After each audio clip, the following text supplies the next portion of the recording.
StillerFanTV here with Jen. Half of the Babushka Babes. What are the Babushka Babes?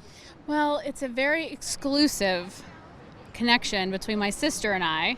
So we have been Steeler fans since birth, as good Pittsburgh girls are supposed to be. Absolutely. And so we've talked many times about having our own program for women about football who are real fans. And so we've had this name trademarked, not really trademarked, but in mind for a long time.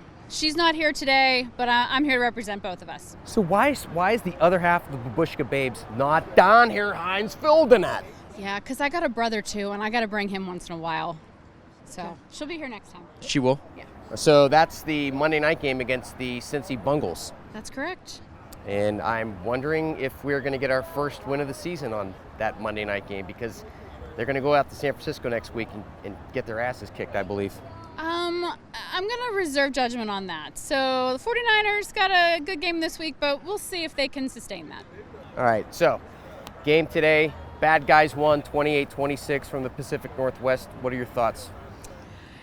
Well, first of all, it's unfortunate when injuries have a part in the game.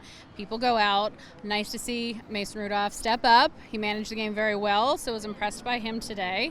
It's also unfortunate when the calls don't go your way, and I know every home fan is going to say the same, but regardless of what your team does, and you got to be able to get over that and keep playing through. But there were some good moments. There were also some things that I took notice of. TJ Watt, of course, playing his arse off, and and as his former colleague James Harrison getting held on pretty much every single play. But he keeps persevering and getting to wrestle a couple of times, so that's good to see. Yeah, he was very impressive today. As a matter of fact, I think the D had about 3 sacks in the first half alone, and they were totally keeping the Steelers in the game. Yeah, I mean, if it wasn't for them, I think the score would have been far worse than 2 points difference for sure. I was extremely disappointed in how slowly the offense started.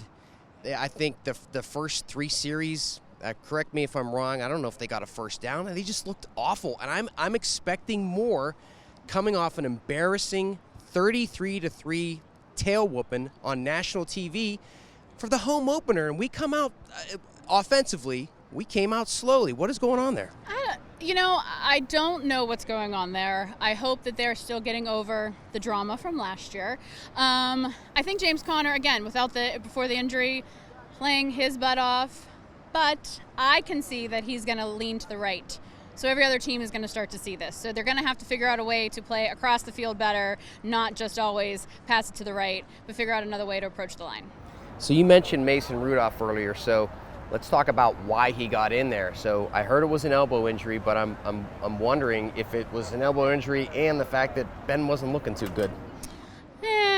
Well, I'm not going to say it was because he wasn't looking too good, because that's not Ben's style. I thought it was going to be one of those, but let me come back in the fourth quarter with some dramatic comeback play. He is a drama queen. Right, and I was like, I was hurt, and then throw it 100 yards. But not quite the case today, but I think he'll be fine next week.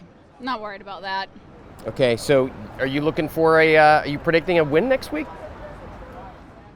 No.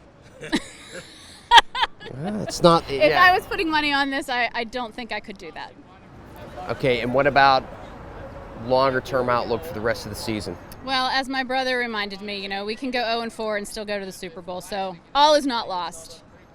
It ain't great, but it's not all lost yet. Not as all lost. Maybe. Thanks, Jen.